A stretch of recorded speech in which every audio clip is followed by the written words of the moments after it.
A mental illness must be characterized by distress, disorder, and dysfunction. It cannot simply be assigned to somebody who is being eccentric, strange, or otherwise atypical. Being weird isn't a mental illness. Is DID a mental illness? Yes, parts of it are. The distress, dysfunction, and disorder that are present in DID are a disorder or mental illness. However, the entire experience of plurality or multiplicity itself cannot be reduced to all being a mental illness. There's a difference between plurality or multiplicity and the disorder present in DID or OSDD. For those new to the term, as I was until very recently, plurality is defined by the Plural Association nonprofit as including anyone who self-identifies as being or having more than one individual within a single body. If someone simply identifies as plural and has no distress, dysfunction, or disorder resulting from their plurality, that would not meet the criteria for a mental illness. Plurality or multiplicity itself is atypical, not pathological. Being weird isn't a mental illness. It is unethical for current treatment guidelines to seek to rid a system of their multiplicity or plurality as treatment, rather than to encourage professionals to assess each individual system's struggles and support them in working to reach their personal goals, just as they would for any other client. So you might be wondering, are we opposed to therapy? No, definitely not. We actually earned our bachelor's degree for psychology and are very passionate about topics related to therapy and psychology, which is exactly why we feel so strongly about calling out current practices. Mental health care can and should do better. It is known that 70% of those living with DID have attempted suicide one or more times. 70%.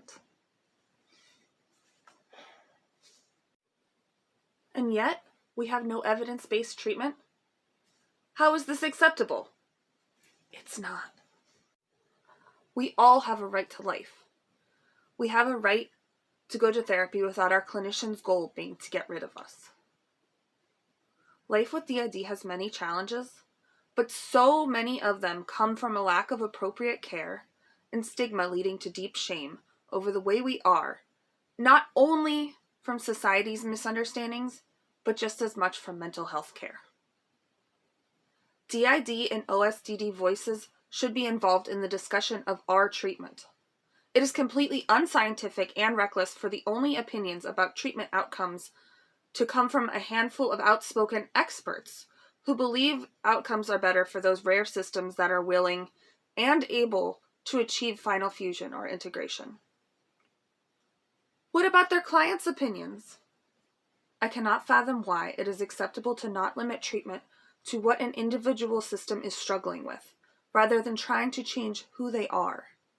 It seems likely that, at least in some cases, the singlet-centric approach to focusing on an ideal goal of final fusion can cause dysfunction, distress, and disorder.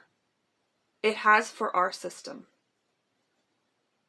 We've heard professionals state that many find functional multiplicity as an acceptable goal of treatment, but that's not really reflected in the current guidelines from 2011, and the issue is still that the treatment is flawed due to its focus on attempting to cure systems by making them singlets, rather than separating the disordered pieces of our existence from how we are simply just atypical.